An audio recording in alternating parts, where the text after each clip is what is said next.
pasi sa mono kutuba nyoso tu parce que diambo na diambo ke fana kana ndango na yandi sino kana betu be kutala wabisika muntu ndombe vandaka lembugena matubake kada vandaka bandombe batu kundi mafe kansi ndango yekaka bamundele mendima yawo bandombe dia kumekulanda wo kasi toujours ka ina mundele metu bajina kwa mtiko fatu kwekina bubu na mtoto mvimba ai yekeleka adame vandaka bandombe boska ba mu kwekina sa mundele metuba et pourtant nge motante tenzambe saraka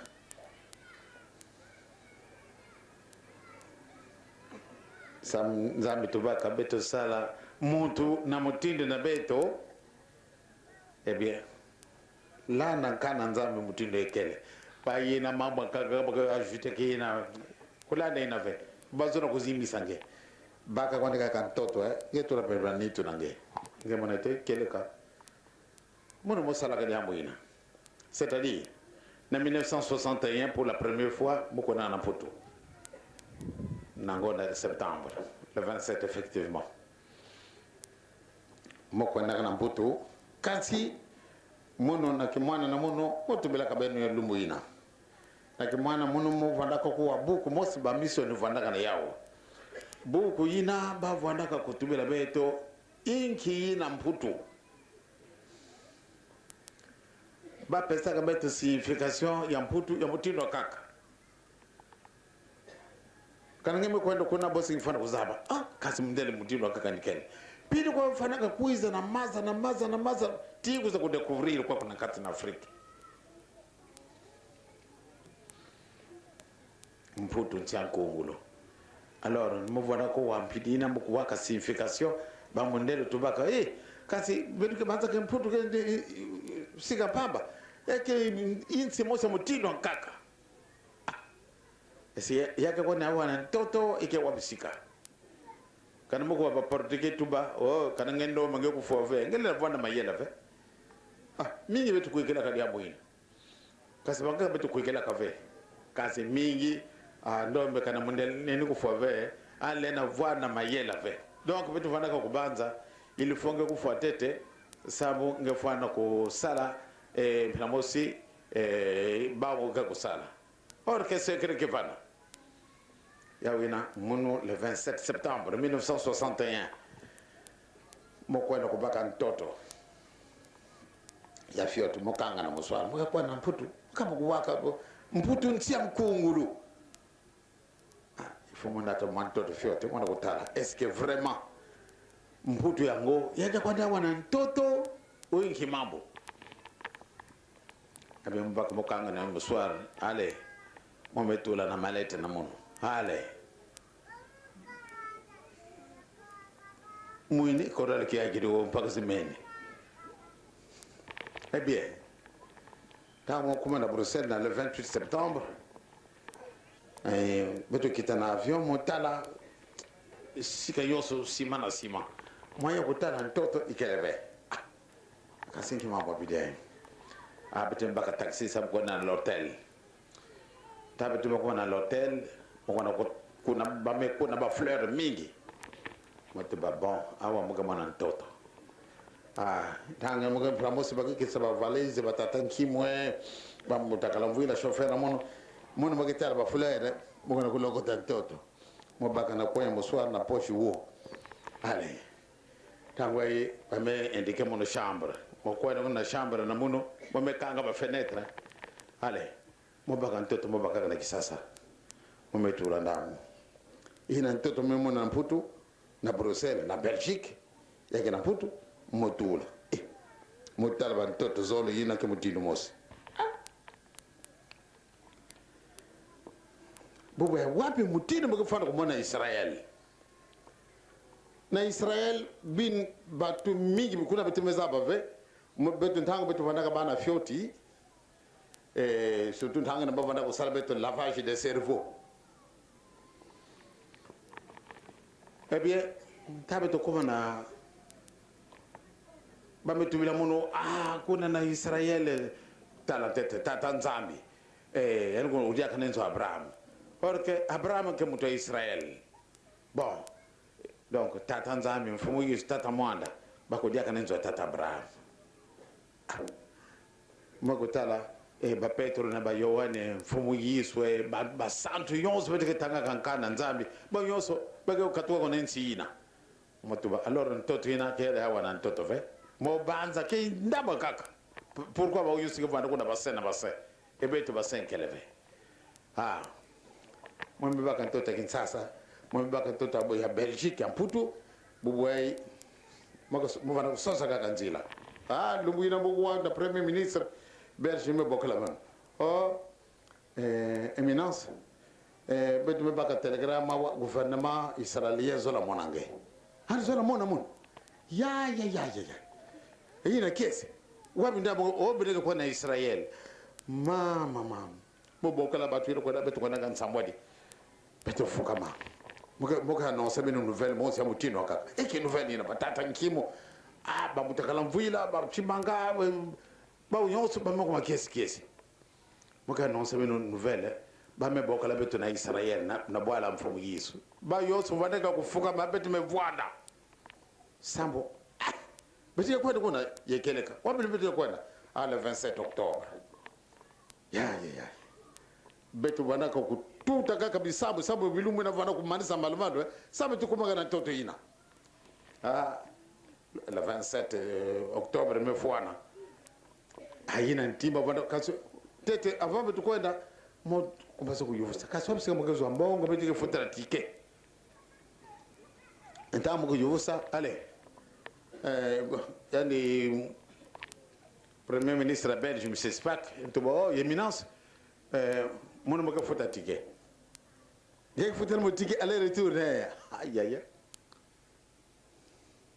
ba me fota kele ka ticket le 27 na nsuka na 8h ale betu me kuma déjà na aéroport malgré avion betu me kwa na 10h kasi na 8h betu me kumaka samwange mo so na kuna kutala kaka Israel na 10 heures décollage betu me kwa na Autriche betu me kwa na voie de daka aïe kuna na poto kaka ale betu me ka to kuna betu kwa na ntia ba grec donc na la Grèce betu me kita kaso bitambo de kuma na toto ina tango yotka bubu ay betu na manta avion betu me kwa na Israel motu ba bon awa mo kizibula meswa samuzaba betu kwa na zulu kasi fumulanda nkinzile betu kwenda samu na kuzaba eske betu bwana ntoto ubika awa na katikati kuna na zulu tata nzabi awa na kati Israel kuna nansi betu ba ntoto puisque mputu kwa na ntoto hale tango ya hii betu me kwenda fete wabe no kanga sentire betu na kita meso na munu kutunga na kati muzaba kaninki mambo govyoka fiat na ntoto wo betu mekita meso na munu kaka kuna nzambe tata kasi wapi sike mo mekita eske moto mo mona kabeti na ntoto kaka hale ntima munu kunu mo kaka na ntoto samo kutala kuna kana baga yakele ntoto kwa ndia beto to tina kaka fiat betu meki ba meto bon muntu mo so bi mave inki mambo dia momo na tete tango tu wana kati na vyo masoda betandama watu ba yaya uni kinga betu bizikanga ya mama bon allez avion mekanga momo na ba misible la portière tango ba misible la portière muntu mo so kutela mave beneso kuvwana beto mona kabakata soda ke kota kune moto mama est-ce que son éminence ngenda mo kana mo avion mama ndeti mo mama oui je suis ici c'est vous oui c'est bien moi bon attendez. Nani mikitira kana ntoto. Engunda kutubana na bantu bamundelena. Amomu na bantu mebwata mutindo kaka bamekuiza. Il y a un ministre de culte. Il y a un ministre des Affaires étrangères. Pas que yambange. Il y a quelqu'un qui a eu mambo le fond. Bon, allez. Avec bagage. Il y a un sac. Ban bakelen. Bete benege quoi. Oh bete que 7. Allez, ben ensemble de bimantete. Bakaka babikal. Hey ya. Ta bete me quitte. Mon de basoda. Muna bantu bamuko zo kuvuna muna kati na avion ya kwenda muni yosu tu yayi beton somebody hunta tangwa ba me kuza et c'est vous le fils de Simon Kimbangu. Oui, affirmatif, je suis le dernier fils de Simon Kimbangu. On me regarde. Nous avons un peu de doute parce que vous êtes trop jeune. Ah non, moi je ne suis pas un jeune. Je ne suis pas un jeune. Regardez, tiens. Est-ce que c'est vraiment vous? Mais c'est moi. Bon. Mettez-vous là. Ah. Maman. Wa mutini mukitini na kwa kuna nima kwa bagelo. Maman. Bon, allez, pas bimisa ba papier. Allez. Bamko kutanga discours, bametanga discours. Kwa kubanga mundu nakati na ntsingwa, batu bengi. Ya keleka. Beto mezaba papa Simon Kimbangu. Talantete mambo pidie. Beto mezaba papa Simon Kimbangu. Kanange, mwana papa Simon Kimbangu, tala kwa beto kina pasi. Mvula tatu, beto kina sécheresse. Mvula kanoka kave. Kanange ke mwana na yandie, tuba na papa Simon Kimbangu. Ani tata nange ani kutuba na Yesu kutuba na tata nzambi mvule kwa ni noka ntawe nange ko kote nensi na beto kasi kanange ko ni un aventurier ngeko ni mwana papa Simon Kimbangu ve mvule kele ve mbazi demi tout mama moko basoko trembler kasi bene akaya beno moto kasi bu beno salade ka menace ndokana mbazi mvule kele ve. Nous vous demandons purement de rebrousser chemin, retourner en Afrique. Parce que nous ne voulons pas voir les aventuriers ici. Maman. Quand je me suis dit, je ne sais pas si je suis ah, bon. Tango ine, mayela sonaka kuzimana kanzi, tango yi sama ale, butana voiture bitemo na ubira ngana appartement. Mona nzile moke kwenda moke talantete kati ndambo so sima pa moye ko mona toto ikeleve ale bitime ko na l'hôtel tango na pe kuma pimpa ba mona ko samuno tabana ko korsa mona enzo o ya appartement nange bato nange nyonso muto na chambre na muto na chambre bet bana ka 7 tango bon, après vous avoir reposé, vous allez changer les habits, vous allez au restaurant, vous allez manger. Ah, mon aïe, un certain de quoi il y a quelqu'un qui pas moyen. Allez, moi, vous savez, tatan qui mais quoi ça t'est bien surtout na batata mvwendi na bamutakala mvwila batata chimanga etc. Allez, mais quoi ça? Pas me quiza. Bon, bini mo kwa mabu ba mituba. Tata nkima mituba, nge papa. Nge zona kufuna kwa beto. Nge mezaba mambo nge kituba na papa nange. Beto me kwa kuleka beto. Beto me fatike beto kudia ve. Beto na beno mundu kaka. Yina tala nge. Papa voana leka mbote. Tuba na tata nange beto me kuleka beto na mpongi. Mo banza bakituba ya kusekana ve ope sabe son tsamba bitu na kuleka katili boga kakeko kombati kubandeti kuneno leka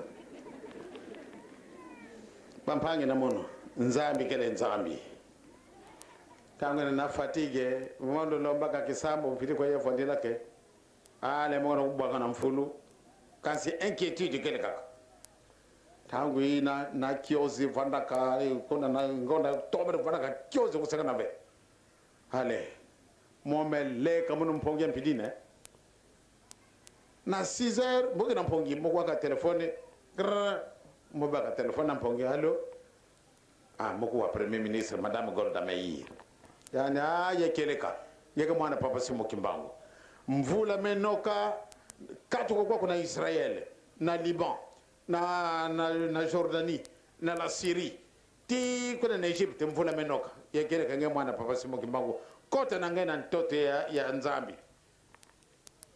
C'est-à-dire ta muzibu la fenêtre mutuba kiadi yake nkiam tuna kiesi mwana batata nkimba kuita papa ngamon ngazana ko kosa beto ngazana ko nata beto na mambo nange yina mambo nange tana mvula mekunoka buwe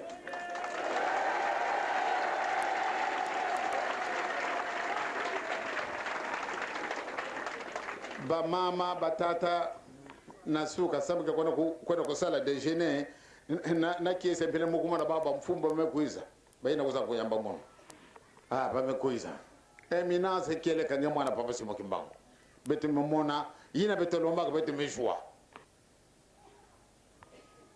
betu kwa na restaurant betu mekwa na tukudia ale ba metinda ba voiture tangwa betu mikitenansi sababu kwa na Jerusalem mokuma vana na intie on dirait que talaba fleur mon meso na mon toto ba vana fete disra mo bakan toto ale mo bakan mo soir na pembe vana mo ale na poche wo malgré mvula ale betu baka fatiri tina Jerusalem tabato kuma kuna betu no kukota na banotel yina bantu nene kama tukio kotaka kuna na King David ale ba mo kuna kupesa mona chambre mo bakan toto ya beto ya Afrika mo bakan toto ya ba mondele ya Maputo motula na toto la beto motala nyoso tutatu kama tini moso mutuban tuka donc mono mutante Nzambi salaka ngema na conclusion mono tete ya wina donc mono kwani mutu Nzambi tuba beto bakan toto beto ko sala mono mutina beto donc prenez les paroles bibliques telles qu'elles sont. Inutile de chercher de midi à 14h pour découvrir si réellement c'est nous qui sommes l'image de Dieu. Eh bien, tamotala mutuba bogada tatanki mutuba ezebi tatanki mutuba mutante teteka yila ma monondo be Nzambi ka yidika donc ada basumuka beto bana yawe na ba mama na batata Nzambi ke fona ka ve donc c'est vous qui êtes l'image. Bana lo yimbili nge kunga bana yimbila kan kunga kansi ina ke fofala mutakambo fofala kwa mando fofala ke tibobona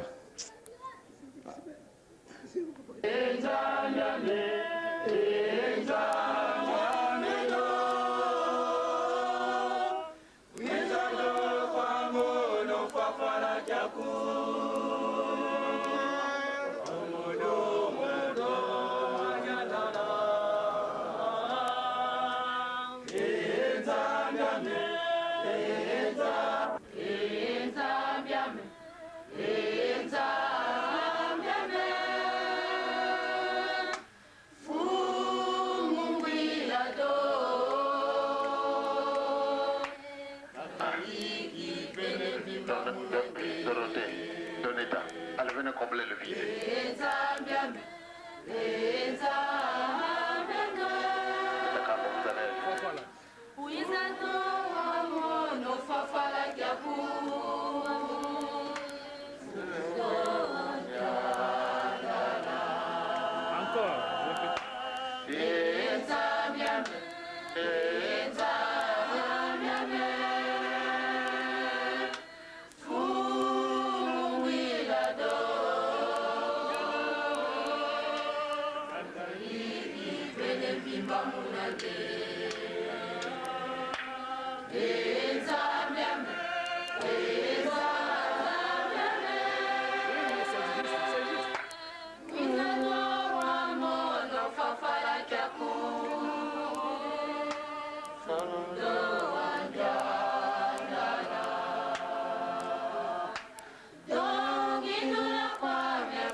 Voilà une promesse solennelle.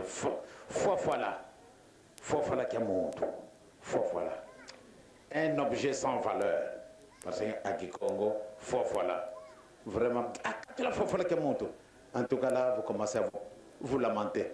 Parce que Nsoni, voilà qui a monté. Un objet sans valeur.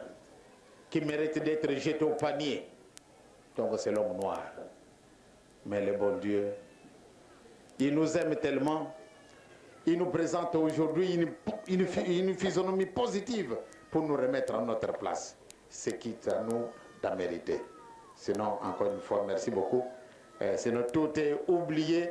Pointe Noire, vous pouvez travailler dans une harmonie totale et terminer les beaux bâtiments que vous êtes en train de concevoir pour le Seigneur. Je vous en remercie.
C'est-à-dire, na ki Congo, bambuta na beto, babikila beto ngana, or ki bambuta na beto bavanda kaba savant. Kalaba metuba, attention. Kombela fulukia kuki ubuila. Il faut ngesuko la tete sika nange mosi, sika na kanange kubwa, atansa ende mosi neno kukota ngeve. Yake kwa kingana, kansi. Telama nikuzuka. Pourquoi? Parce que quand on a toi là, jugement est quel? Le mona Yesu Christ qui a kuiza. Kuna mejimila kuna ve. sari nzambe kena ba secret mingi tara mambo nkongo wankyamvuna tamalo ta Jean Pierre bakini dita 63 kunga 63 quand ces résultats nyanta ngo 1987 mais c'est terrible et na Bible yaga kwani kasi wa betike ntete ba mpofu malembe betike kwandaka sinon ba emotion me baka mono muni ko kone mundu mpamba bendela mvoila lulendo iterama enge kuwa bantu yani beta mwana kani kivada kutabula na mvoila ina mvoila kwa bikaka tata sima kimbangu bampangi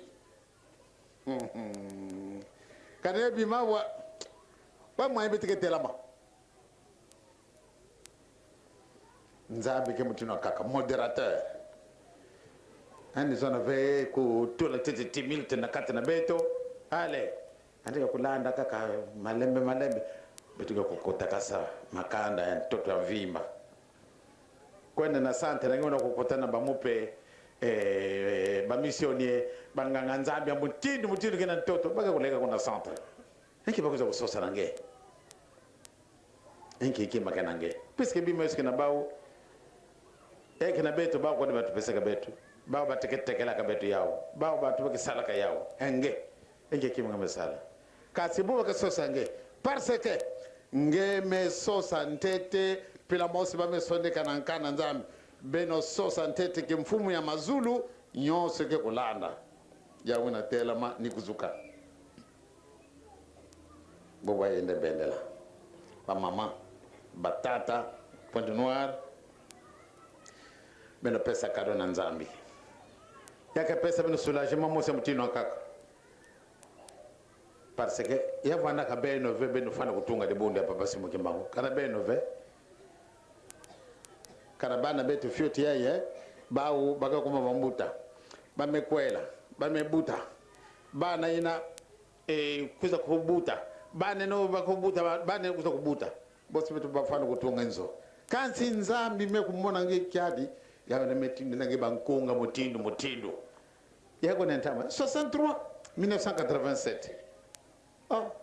kasi na Bible yamesona makantama le retour triomphant de Jésus tiens mais lumu kina mozaba mutindo tike vandela samka kiesi kaka parce que betume kuma ntango yina yavanda ka beto ve tango beto kwa na mefuana ba mama ya Pointe Noire batata Pointe Noire comme betuke kuza daka le mois prochain malgré que dérangement kansi betuke kuza kaka sambonki mozona ko tala kesalo henke programme betu mesala ntinza na beto ke ko sala makoda betu bakuiza na ale to samba